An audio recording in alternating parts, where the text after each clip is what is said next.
اعوذ باللہ من الشیطان الرجیم بسم اللہ الرحمن الرحیم۔ اللہ تبارک و تعالیٰ کے نام سے شروع جو بڑا مہربان اور نہایت رحم کرنے والا ہے۔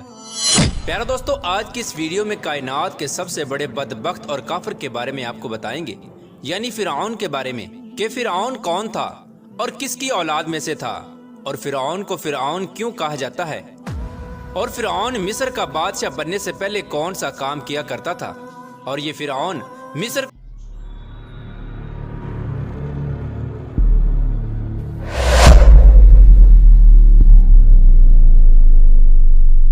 Welcome back to my channel. السلام علیکم، میں ہوں آپ کا بھائی، آپ کا دوست، میرا نام مبشر ہے، میں ہوں پاکستان سے، اور آج کی یہ ویڈیو ہونے والی ہے انٹرسٹنگ۔ تو ویڈیو سٹارٹ کرنے سے پہلے، ریئیکشن دینے سے پہلے کچھ ویڈیو کی میں دیتا چلتا ہوں آپ کو معلومات۔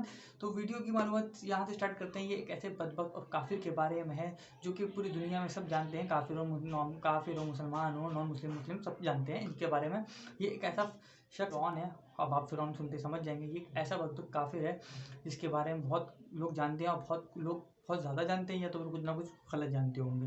تو آج اس ویڈیو کی طرف سے ہم جانیں گے کہ صحیح بات کیا ہے، اور یہ کیسا مقصد، فرعون کون ہے، اور یہ فرعون کیسے بنا، فرعون کس کی اولاد ہے، فرعون مصر کے بادشاہ بننے سے پہلے فرعون کون تھا، اور فرعون نے کیا کیا کیا نہیں کیا۔ اس ویڈیو کے ذریعے ہم یہ سب جانیں گے اور دیں گے اپنا ریئیکشن۔ تو بھائی ویڈیو اسٹارٹ کرتے ہیں، let's start our video now. اعوذ باللہ من الشیطان الرجیم بسم اللہ الرحمن الرحیم۔ اللہ تبارک و تعالیٰ کے نام سے شروع جو بڑا مہربان اور نہایت رحم کرنے والا ہے۔ پیارا دوستو، آج کی اس ویڈیو میں کائنات کے سب سے بڑے بدبخت اور کافر کے بارے میں آپ کو بتائیں گے، یعنی فرعون کے بارے میں، کہ فرعون کون تھا اور کس کی اولاد میں سے تھا، اور فرعون کو فرعون کیوں کہا جاتا ہے، اور فرعون مصر کا بادشاہ بننے سے پہلے کون سا کام کیا کرتا تھا، اور یہ فرعون مصر کا بادشاہ کیسے بنا، اور فرعون نے خدائی کا دعویٰ کرنے کے لیے بنی اسرائیل کے مسلمانوں کو کس طرح جانوروں جیسا جاہل بنا دیا تھا، اور پھر کس طرح فرعون نے خدائی کا جھوٹا دعویٰ کیا، اور کس طرح یہ مصر کا جھوٹا خدا بنا۔ پیارے دوستو، ان تمام تر سوالات کے جوابات قرآن و حدیث کی روشنی میں آج کی اس ویڈیو میں ہم آپ کو بتائیں گے، لہٰذا آپ سے گزارش ہے کہ ہماری اس ویڈیو کو اینڈ تک ضرور دیکھیے گا۔ پیارے دوستو، وہ فرعون جس کا ذکر قرآن پاک میں ملتا ہے، جو حضرت موسیٰ علیہ السلام کے دور میں پایا جانے والا فرعون تھا، اس کا نام ولید بن مصعب یا مصعب بن ریان تھا۔ بعض مورخین نے اس بدبخت کا نام کابوس بھی تحریر کیا ہے۔ پیارے دوستو، فرعون بدبخت کا تعلق قبیلہ قبطیہ سے تھا، اور اس کی عمر 400 سال ہوئی۔ پیارے دوستو، اس 400 سال کی عمر میں نہ تو یہ کبھی بیمار ہوا، اور نہ ہی کبھی اس کے سر میں درد ہوا، اور نہ ہی کوئی دشمن اس پر غالب آیا۔ پیارے دوستو، اس کا چہرہ تانبے کی طرح چمکتا تھا، اسی وجہ سے یہود و نصارہ اس کو کابوس کہا کرتے تھے۔ فرعون بادشاہ بننے سے پہلے محنت مزدوری اور تجارت کیا کرتا تھا۔ ایک دن یہ محنت مزدوری سے تنگ آ کر بازار کی طرف نکلا، اور وہاں پر اس کی ملاقات حامان سے ہوئی۔ دیکھتے ہی دیکھتے ان دونوں بدبختوں کی ملاقات دوستی میں بدل گئی۔ چنانچہ اس وقت یہ دونوں ملعون کام کی تلاش کے لیے شہر کی طرف روانہ ہو گئے، اور ان دنوں میں شہر کے اندر خربوزے کی خرید و فروخت کا کام زیادہ تھا۔ اس طرح یہ دونوں بدبخت ایک خربوزے والے کے پاس گئے اور اس سے کام مانگا۔ چنانچہ اس وقت خربوزے والے نے ان دونوں سے کہا کہ میرے خربوزے لے جاؤ اور بازار جا کر بیچ آؤ۔ جب یہ مال تم دونوں فروخت کر لو گے تو میں تم دونوں کو کھانے کے لیے دوں گا۔ اس وقت خربوزے والے کی یہ بات سن کر فرعون نے حامان سے کہا کہ تم یہیں ٹھہرو، اور میں یہ خربوزے لے جاتا ہوں اور بازار میں فروخت کر آتا ہوں۔ چنانچہ ایسا ہی کیا گیا۔ فرعون وہ خربوزے لے کر شہر کی طرف چلا گیا، اور وہاں جا کر فرعون نے دکانداروں سے خربوزے خریدنے کا کہا۔ اس وقت دکانداروں نے فرعون سے کہا کہ ہم تو سودا ادھار خریدتے ہیں اور بیچنے کے بعد اس کی رقم ادا کرتے ہیں، اور یہاں کا یہی دستور ہے۔ چنانچہ دکانداروں کی یہ بات سن کر فرعون تھوڑی دیر کے لیے خاموش ہو گیا، اور پھر اسی وعدے پر وہ سامان فروخت کر کے واپس چلا آیا، اور واپس آ کر خربوزے کے مالک سے کہا کہ مجھے یہ کام اچھا نہیں لگتا۔ اتنا بول کر فرعون وہاں سے چلا گیا۔ اب فرعون کو کسی اچھے کام کی تلاش تھی جس سے فرعون زیادہ سے زیادہ مال و دولت اور روپیہ پیسہ کما سکیں۔ اس کے بعد فرعون بادشاہ مصر کے دربار کے اندر چلا گیا، اور اس کی خدمت میں جا کے درخواست پیش کر دی کہ میں بہت دور سے آیا ہوں، اور میں بہت غریب ہوں، اور مجھے کسی کام کی تلاش ہے، اور میں کھانے پینے سے بھی عاجز ہوں۔